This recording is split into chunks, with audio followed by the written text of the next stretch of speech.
Do you love to lose money? If so, today's video is for you because I have 8 surefire ways to guarantee you'll lose money with sports cards. From overvaluing base cards to falling for the hype, there's sure to be something you'll love. Let's data dive.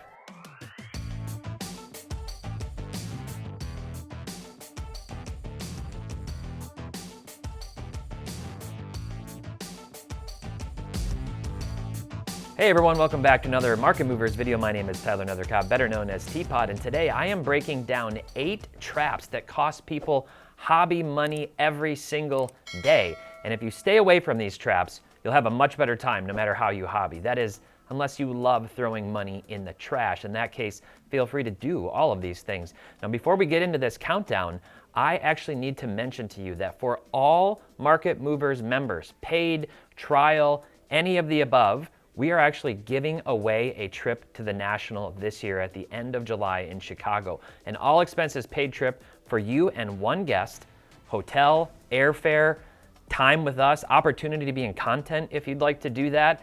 And all you have to do is make sure that you are a Market Movers subscriber on June 17. We're gonna be doing a public live stream on this channel, on the Market Movers channel. We play a lot of games, we do all kinds of stuff. Every month we do that, and it's free to watch and free to join. But in this particular case, we're gonna be giving away that prize. We're gonna go through all of the members. We've already been concocting some fun ways to pick the winner, and you're not gonna wanna miss that event. So I hope that you'll give Market Movers a try as always. You can use promo code DIVE. That will save you 20% off any plan. It'll actually get you 14 days free. So if you go sign up right now using DIVE, you'll have that free trial all the way up and through June 17 when we do that giveaway. So make sure to go check that out. Now, let's get into these 8 ways that you can lose money in sports cards. All right, method number 1 to make sure that you lose money in sports cards is FOMO buying after a big game. Now, we don't quite see the reactive hype these days that we saw, say, during the COVID boom, but it does still happen. It does still happen.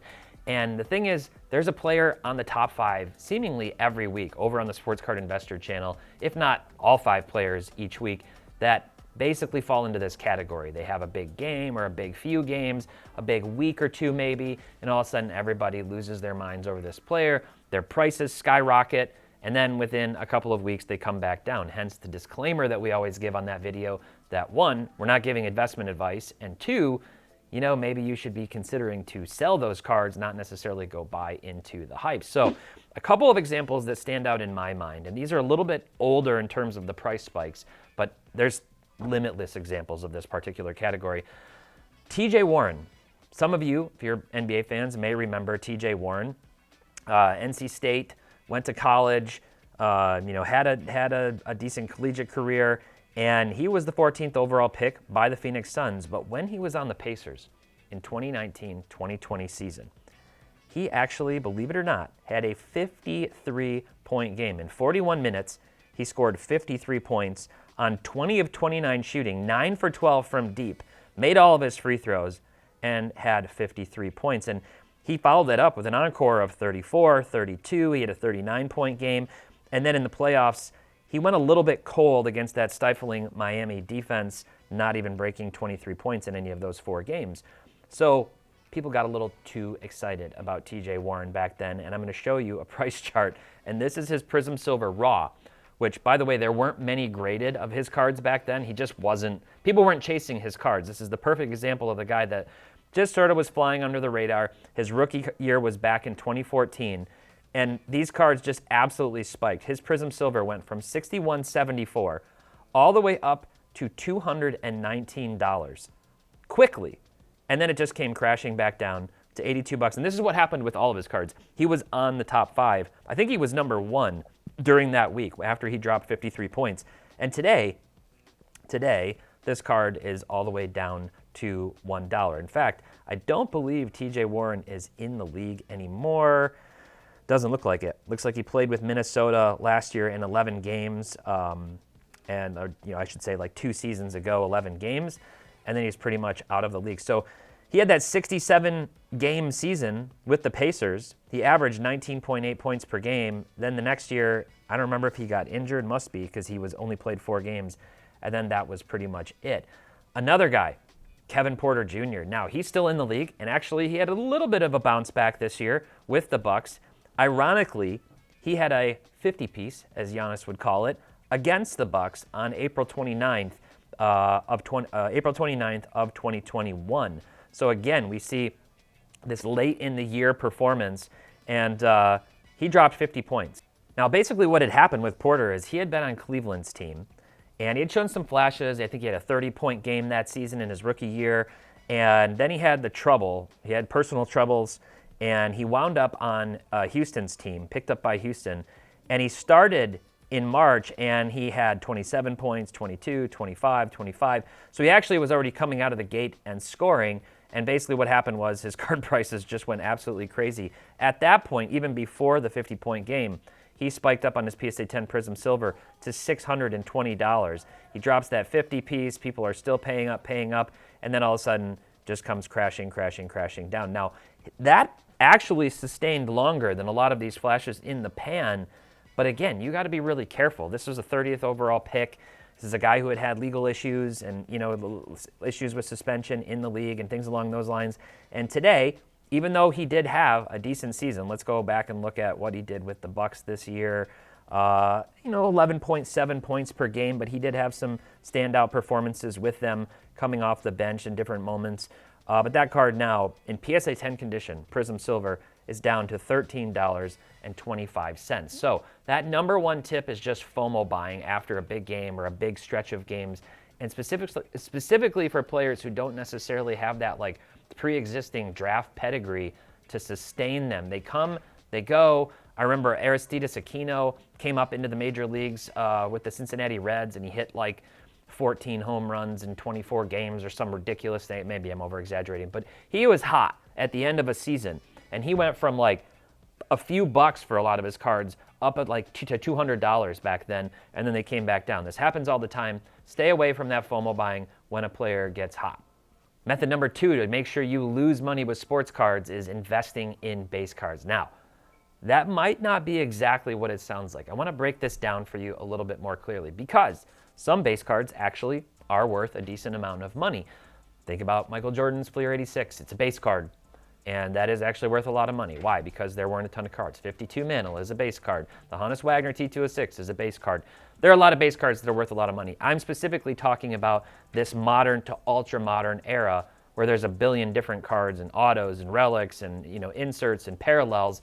I'm talking about just the base card themselves. And so what I've done here is, I don't know, my best kind of non-scientific way of sort of talking about where base cards may be worth something versus not something. So I've got a little matrix here, and on the top we've got iconic, and on the bottom we've got obscure. So iconic would be stuff that's like, sought after, that people know, they're familiar with, it carries prestige. Obscure meaning people aren't as familiar with it. It could be a really obscure set or an obscure parallel or something else that just a lot of people wouldn't necessarily know, even maybe experienced collectors. And then we've got low print run and high print run. You could include in that, I suppose, low pop, high pop. Sure, throw that into the category. But what I've done is color-coded this to sort of show that the more iconic cards are going to be worth, more money, and the more obscure cards, less money, unless they're so obscure that they're very rare and a super collector of a notable player is going to, want those cards. So this is almost player agnostic. This has more to do with like the sets, although you could argue that a player themselves are obviously very iconic, but ignore the player. So I'm going to walk you through some examples to help illustrate this. So Ken Griffey Jr.'s Upper Deck base rookie card. Where do you think this card would go? This card, obviously very iconic and a very high print run. Now in PSA 10 condition, sure, it's a much lower pop, but this is a very high print run card. And so because of that, it lands in the green category here. It is not the most expensive card on planet Earth, but it holds good value even though it's a very high print run. Next card up, this is Ken Griffey Jr.'s Essential Credentials, the one that just set the record for a Ken Griffey Jr. card sale. And this one, also iconic, a very iconic set, but a very low print run. And this card goes over here into the very green. Maybe if you're, can't tell, this is like the darkest green, meaning the most valuable, the most expensive. Next up, this is this action-packed jersey auto from Upper Deck. I believe this is serial numbered to 24. I honestly had never seen this card before. Now, I am not nearly as well versed on 90s baseball as I am basketball and football, but I will tell you that, I'm sure diehard baseball fans will say, oh, everybody knows this card or it's iconic. They don't. Not everybody knows this card. And so I put this into the more obscure category with a very low print run. It also gets a deep green because this was a very expensive Ken Griffey card. And then finally, I just chose what stands out to me as like the more obscure, highly printed, sets from the 90s, which is collector's choice. Every kid had these packs. They were like $1 a pack. There's a billion copies of these cards.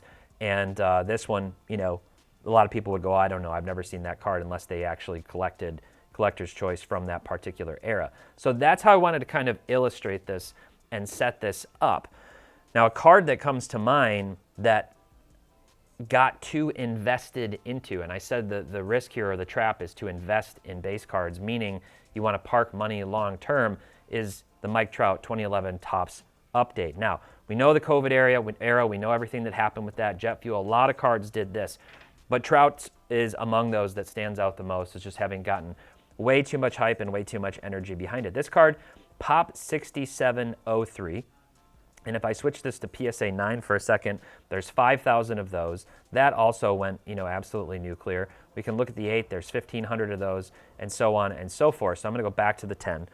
This card was trading for $800 to $900 up to $1,000. And then it just absolutely spiked. During that period when everybody was getting too sucked into the base card craze, saying base cards. And yes, Jeff would even admit that he got pulled into that craze, suggesting that the more iconic base cards could be the best investments. Prism base cards, Topps Update, Topps Chrome base cards, even when they were very high pop, because the prevailing thought for this short period was that people were going to be, wanting these cards more than everything else, even more than something that's rare, low print run, low pop, and might be somewhat iconic. And so this card spiked all the way up. Let's actually pop this open and we can look in Market Movers to a high sale of $7,920. $7,920 was the high point for this card, and it has most recently settled back down to $815. Now, Trout has had a hard time staying on the field over the last few years, but this is the perfect example of just this is never what this card was meant to be. There are so many other options for this card. You can get gold refractors and other stuff, his Bowman Chrome, autos.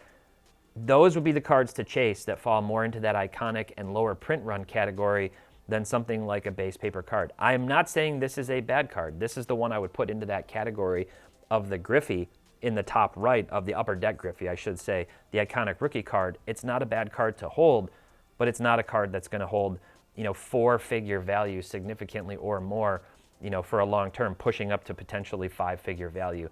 So tip number 2 to make sure you lose money would be to invest in base cards. All right, tip number 3 is ignoring pop reports in general. So this is somewhat similar to the base card piece, but you just want to look at how many of these cards are in existence overall, specifically like in PSA 10 condition. And I'm going to give a shout out to our friends Ryan and team over at GemRate. You can go to gemrate.com to this top cards category in here, top cards all time. And this will show you all of the cards that have been graded the most. You can sort by how many different gems there are, but you can sort by the total number graded. And there is that Upper Deck Ken Griffey Jr. Star Rookie, the most graded card of all time at almost 120,000 copies graded now with just a 4% gem rate. Next down is his Topps Traded, and then you get into some Pokemon and Charizard. You got more Griffey, and then you got Jordan, the 1990 Fleer. So we can kind of go down this list. These cards, when they're super, super, super, super high pop on the ultra modern stuff, that's when it becomes a really bad idea. It's a really bad idea, in my opinion, to think that these are going to hold significant, huge value over time, which is already predicated on a player doing well long term and becoming like a Hall of Fame caliber player, somebody who wins multiple championships. But here's some really good examples. Prism base cards, I mentioned them. Luka Doncic, 20,560 copies. We've got Zion at 23,132 PSA 10s, and Wemby already up to 25,741 copies. And you can just look at the history of these cards overall and see Luka sold for $4,500 at the high point. Zion, thankfully by that point, people had kind of chilled out a little bit and realized maybe we don't want to put quite as much money in here. $1,325, and now $571 was the high point for Wemby. So in all of these cases, I think that's evidence that the hobby collectively is becoming more educated, maybe more people aware of this third tip, that they don't want to put huge money into these cards.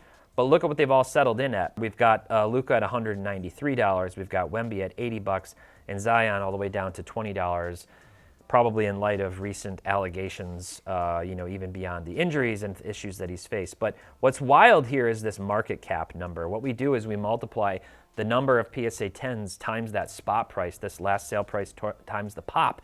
And you can see just in this one Luka Doncic Prism base card, there's $4 million theoretically in existence. Now, certainly if these cards were to all hit the market at once, that wouldn't be the case. But $4 million, 2.1 into Wemby, and a little shy of $500,000 in this one Prism PSA 10 base card for Zion Williamson, even though it's still at $19.20. So these are very iconic cards with very high print runs, but there's tons and tons of other options. And so in that regard, they're not as iconic as like the Griffey Upper Deck, because I would say more of the parallels. The shorter printed the parallel, then maybe the more iconic it becomes. Certain color match parallels, other things along those lines. So tip number 3 to make sure you lose money would be ignoring the pop reports. All right, tip number 4 to make sure you lose money, and this is one I bet most of you haven't really thought of, or many of you, some of you, and that is trying to flip obscure cards. Now, I know the speculation game and the flipping game is not for everybody, and it's very polarizing, but I've always said on this channel, I say there's nothing wrong with it. You can use it to fund your PC. You can use it to make a little side money. It is not a guaranteed thing. It is not always easy to do, so there's all the disclaimers, but I've got a perfect example of this, and that is Ohtani. Ohtani's market has been very hot for several years now. His market has been hot, and it seems to just keep climbing as the legacy and legend of Ohtani grows. And so what we see here, I'm actually going to hide this, is 3 high population, high to high-ish population cards in PSA 10 base cards. His Bowman Chrome rookie card, his Topps Chrome rookie card pitching, his Bowman base paper PSA 10. These are all 4,600 to 14,000 population count in PSA 10. And so you could say, well, you said not to invest in base cards and watch out for the high pop. Absolutely true. But invest would be long-term horizon. Short-term speculation, you want cards that are very liquid. And if you buy something that's obscure, you might not be able to ride the wave, so to speak, of all these other cards that are moving on the market. So the example here is that in the time period while all of this stuff was going up for much of Ohtani's market overall, this particular card, which is a really cool card in my opinion, is his 2018 Stadium Club Chrome Refractor PSA 10. And this card is just population 31. So when I look at this time frame, I'm going back a year for the number of sales that have taken place. 4 sales. There's only been 4 sales of this card, while you have 1,800 of his base Bowman paper, you have 837 of the Bowman Chrome hitting, and then you've got his Topps Chrome pitching number 150 that sold 1.8K as well. So if there's not price confidence, if somebody can't say, well, I knew that card sold earlier today for this price, or yesterday, or at least last week for this price, I'm not sure how much more willing I'd be willing to pay you. So in theory, you would think this card, which started out over the last 365 days, let's see, it started out at $1,025, and if all of these other cards are up 47 to 85%, this card should be like $1,500 now, at least. And yet the last sale, which happened about a month ago, a little over a month ago, was down to $925. So I made this mistake a lot in the past, where I would find really cool cards at a value point that I thought was really good, and then I held them to try to flip them, and the problem was, like, I was still the last comp, or somebody else had bought off of that last comp a month later, only slightly above it or around the same. Go back to this chart, you can see it just stayed flat. It's a little bit down while everything else is going up. So tip number 4, if you like to flip and speculate, is trying to flip an obscure card. All right, tip number 5 is falling for hyped prospects, just paying way too much money before anybody has ever proven a single thing. And this would be trying to hold cards like for multiple years for players who haven't proven that they could do anything at the major league level. So I'm going to shift gears to baseball here. And Eloy Jimenez, 2019, was ranked 3rd overall on the MLB Top 100. Let's look at 2020. Wander Franco, I'm going to ignore him because he was actually very good. We know why he's out of the league. You've got Luis Robert, you've got Gavin Lux, Adley Rutschman, who's been falling off in many ways. We see Jared Kelenic way down here, or not way down, but at 11, and Christian Pache at 13. I knew a lot of people here locally in Atlanta who were very high on Christian Pache when he was here and in that prospect system. All right, let's take a look at some of their cards. Here's Pache, Eloy, and Jared Kelenic. And all 3 of these cards, these are their Bowman Chrome Autos, PSA 10 condition. $15 now for Kelenic, $15 for Eloy, $7.50 for Christian Pache. If I pop this open and we sort by high, that Kelenic sold for $3,000 at its high point and just sold for $15. That Pache sold for $1,250, now down to $750. The Eloy, $333, now down to $15. It is a dangerous, dangerous game to hold prospect cards too long. I always say sell at the call-up. Sell at the call-up and move on, and then wait. I wait for players to establish themselves in Major League Baseball for at least 2 to 3 years to show that they can keep doing it before I would ever consider putting any significant money into it, unless I just don't mind losing it, which frankly, I've done at times with my PC. I just recently bought a Spencer Torkelson Dynasty card for my PC. It's probably not going to hold its value long term, but I got a little FOMO and I had an opportunity and I got a better deal than the market, so I added it to my collection because I'm obsessed with this Tigers team this year. But in this case, you can't tell me anybody would be happy about this. I don't care if you're like a Jared Kelenic super collector. I don't care if you're a Christian Pache super fan. It doesn't matter. You don't want to pay 4 figures for these cards and just have them become completely worthless. So people always tell me, oh, just collect. I'm a pure collector, and if you collect, you won't have a bad day. Yes, you will, because you just missed out on a whole bunch of other hobby budget that you could have put toward other cards that you wanted to collect. Let's look at football. And football quarterbacks is probably the thing that I've railed on the most on this channel in general. It's very difficult for any football players these days to hold value long term because their careers are short, because they don't hold up and become one of the top players all time. Even Patrick Mahomes has seen volatility. So I've got some quarterbacks that had way too much hype behind them, as do every single quarterback, coming into their rookie seasons and into their second seasons. You can make money in the short term. It can be one of the best speculation things. I was picking up a whole bunch of, J.J. McCarthy's and Bo Nix and other stuff when Parker and I did our challenge a few weeks ago, but that was with a 90-day horizon. This is a different story. And if you let these players get into the season and disappoint you and get injured or just play poorly like basically all of these players did, it's not going to go well. So here's Zach Wilson. These are all their Prism Silver cards. So I've got Zach Wilson, Anthony Richardson, Will Levis, and Desmond Ridder. Wilson sold for $660 at its high point, now down to $30. Anthony Richardson, $646, now down to $115, and I'm telling you, this time next year, if not sooner, that card will be down to this $30 price range.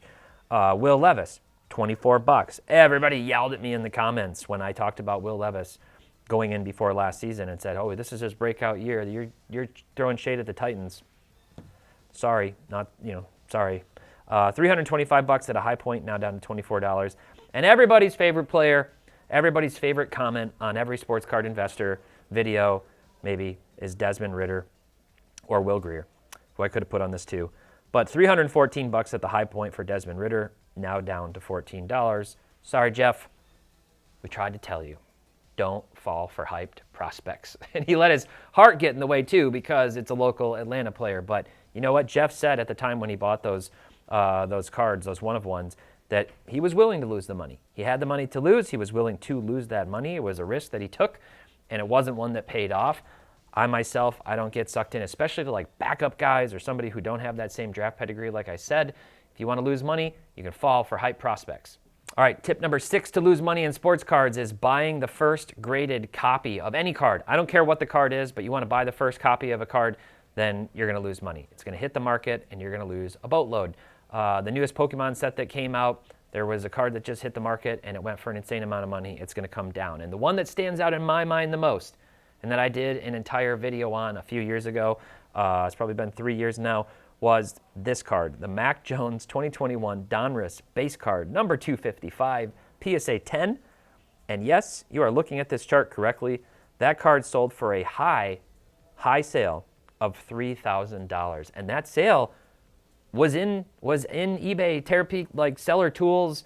It was in there as like a paid sale, it looked like. As far as I can tell, that sale did happen for $3,000. And you can see there were more sales along the way.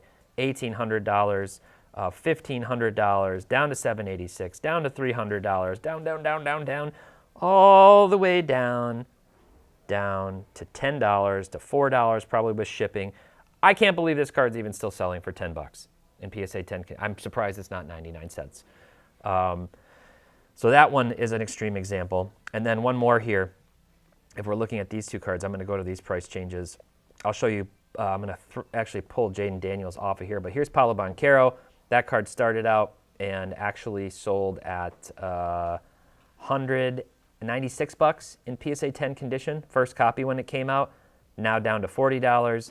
And then if I pop that off and I put the Jaden Daniels on here, that one is actually spiked. So it was actually the second copy.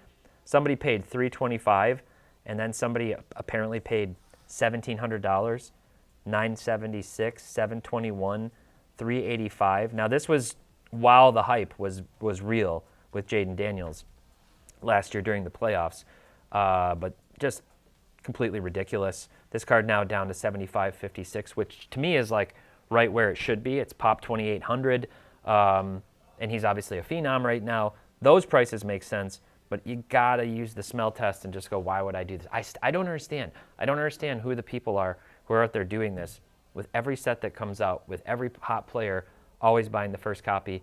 Just don't do it. They must be the people who love to lose money. All right, tip number 7 would be ignoring poor performance. Just, oh, this player is great. This player is great. ESPN told me to, told me so. The Ringer told me so. Online, everybody on social media has told me this player is amazing, so I'm going to believe in them. Or they were a high draft pick by my favorite team, so I'm just going to believe. I'm going to will them into greatness, in spite of the fact that they're not necessarily playing well. And last summer, 11 months ago in July, I did a video called Caution. Trevor Lawrence is the next Mac Jones. One of the most probably polarizing videos I've ever done. I got a lot of comments of hate, and I got a lot of comments saying I agree. And then Trevor Lawrence came out and didn't have a great season last year, and he actually got injured. I can zoom in on his stats here. Let's go in even a little bit more so it's big enough. So what was I looking at? I was looking at what looked like a really good sophomore year. It was actually the opposite of a sophomore slump. Lawrence took a huge leap forward in his sophomore year. He had 25 touchdowns, 8 interceptions, a 95 passer rating. He had over 4,000 passing yards. Looked pretty good. And then in 2023, his decision-making didn't look the same. He was taking more sacks. There were just a lot of things, a lot that didn't even have to do with Lawrence, just like his line and his, lack of defense and the Jacksonville franchise and a whole bunch of things that just made me go, whoa, we got to pump the brakes. Specifically, these 14 interceptions on just 21 touchdowns and his rating dropping. I said there were a lot of other red flags in the advanced stats that I broke down in that video if you want to understand more of what I was looking at. And then last year, he just wasn't good. 11 touchdowns, 7 interceptions, obviously suffers the injury, which was really unfortunate. And I was right. And this isn't about like gloating. It's about trying to help people save money. So if I look since that point last year, basically when I made the video, all that's happened is Trevor Lawrence's prices have come down 31% on his Prism Silver, 67% on his Prism Base card. Both of these things down significantly. And they were down big time in December, down to $29. And his Prism Silver had sold for $348. So they really plummeted. They've bounced back some. I do think there's some reason for optimism, and if you had bought those cards at those low points, I probably wouldn't have faulted you. I've considered Lawrence at this point because of the weapons that they've been adding, and they dropped. But the thing was his prices were way too high. and they were way too high, and they were comparable to other players like Joe Burrow and others, and I just didn't understand it, and that's why I called it out. Another player that comes to mind for me, Patrick Williams. Bulls fans, very passionate, very diehard, very hungry, much like Pistons fans have been, and so many others. All of you, I'm sure, are passionate NBA fans. But they wanted to see their team bounce back and start to win again. And Patrick Williams, very athletic, showed a lot of signs, showed some promise, and was the 4th overall pick. But this last year, 9 points, 3.8 rebounds, 2 assists, and shot just 39.7% from the field. He's never eclipsed more than 10.2 points per game in a given season. But this now it's just starting to unravel for Patrick Williams. And so same thing here. His Prism Silver PSA 10 down to $22 now, which is a decrease of 92% from where it started. At a high point, this sold for $700. And then we've got his Prism Silver Raw, which you can get for $2 now. $2 for that card. And that one actually had a high raw of $400. So the poor performance thing carried Patrick Williams through those first few seasons to where people were still paying big money, I think even into like 22, 23. Let me look. Let's look at like last 365, and then I'm going to kind of go back just like a couple of years. Yeah, I mean, you can see his Prism Silver PSA 10 was still $200, $225 back in August of 2022.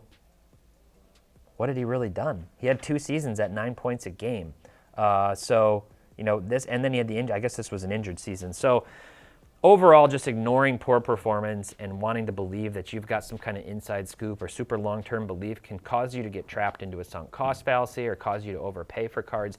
You got to look at the player's performance, prospects, the system, all the factors that go into their card value, and then look at where their prices are today relative to other incredible talents, and then make that decision. Let's move on to the final tip. All right, method number 8, to lose money, falling for the pump. And this is where I'm sure the comments will ignite, because everybody loves, over the years, to accuse my boss, Jeff, of the pump and dump. He's pumping all the cards, he's pumping all the things, and I don't agree. I don't agree at all. But there is a card that comes to mind that was most certainly manipulated and most certainly pumped and most certainly shill bid among so many other cards online on different platforms, and that is the 1996 Skybox EX2000 Stardate 2000 Kobe Bryant. Beautiful card, amazing card, embossed detail on it, in hand, amazing. But this card went crazy. Now you're looking at this chart going, well, but I don't see where this card went crazy. No, I want to show you something that from 2022, November of 2022 up until now, this card's right where it probably should be for this caliber. This is PSA 9 condition. There's 579 of these. If I pop this open, you can see there's only 9810, so you're going to pay a big premium, $6,500 for the PSA 10. But this card stabilized, I would say. It went down some, it's up some now. But if I hit this all data button, wow, look at that spire. You should just never pay this money. And this wasn't just one sale. This is a card that was selling for a rate where it was today, $1,125 in late July, early August of 2020. And then the pump started. And then the manipulation happened. And people just started buying every copy and overpaying and overpaying and overpaying. And this card got up to $4,750 by January of 2021 on 2 sales. And then there were 4 sales during the week of the end of January into the first week of February of 2021. $11,000 average. And this card spiked all the way up with 7 sales during this week, the second week of February in 2021, COVID insanity, yes, to an average sale price, 7 of these sold, $14,400, and then just came sharply tumbling back down. So this card at its highest peak, $17,600. Absolutely crazy. The card was definitely manipulated. It reminds me of another set that I'm going to say I made money on this set, so that's going to sound bad in a way, but I got in early on Fleer Retro Marvel PMGs. And I just had a hunch, and they were like 20 to 40 bucks a piece on eBay. And I bought a whole bunch of them. I bought like 25 of them, different characters. And I thought, these are really cool. If anything, I'll just keep them in my PC, and maybe something good will happen with them. Well, they caught on. I was posting them, some other people just sharing their photos, not saying like, go buy these or anything, just like, hey, look at these cool cards I found out. It was a question of knowledge. They were more obscure. People didn't know they existed, but they were very iconic looking. So they shifted. Once the public awareness shifted, more people became aware. Sports card collectors like me saw these, oh, I want a Hulk PMG or a Captain America PMG or a Spider-Man PMG. They started buying them. There was organic increase in the price because of the demand increasing because more people were aware and wanted them. But then some shady stuff started happening, similar to what happened here with this Kobe Bryant. And certain prices just started going up and up and up. And they became a little too talked about, kind of all over the place as like the cards that everybody should have. And that's one thing, it's like, you can't take something from obscurity and then just start to go on like a circuit all around the world, you know, a PR press tour of like how great certain cards are without at least raising eyebrows. Even if your intention is good, it doesn't look particularly good if you start doing that, you just over and over again talking about a single card or certain things. That's when, you know, people say like, what's your end goal here? Now, if you have a bunch of cards early, it's not wrong to want those to go up in price. But if you're telling other people, go buy these, go buy these, go buy these, and then you liquidate and you sell at the peak or near the peak or over that curve, that's the definition of the pump and dump. And it's something that, in spite of what people would say here, we have very strong internal policies against. So it happens. You got to watch out for it. Ask yourself a question about like, why do I really want this card? And more than anything, use a pricing tool like Market Movers that lets you visualize charts of things so that you can really see where was this card a week ago, a month ago, a year ago, and where is it today? And why is that happening? Maybe I should wait because there are infinite number of cards and charts that come down just with this. People call it the middle finger of the chart. And so be careful with that. So that's tip number 8, is falling for the pump.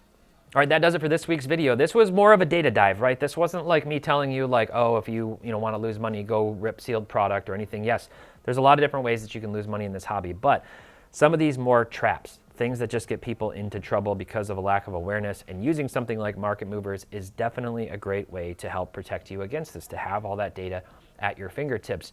And obviously, if you want to get in on that drawing and you want to go to the national all expenses paid, make sure to sign up for Market Movers by June 17th. Join the live stream. It's going to be a lot of fun. If anything, tune in. There's going to be giveaways, other things. Watch the live stream. And until next time, happy investing, keep on collecting, and make sure to have fun.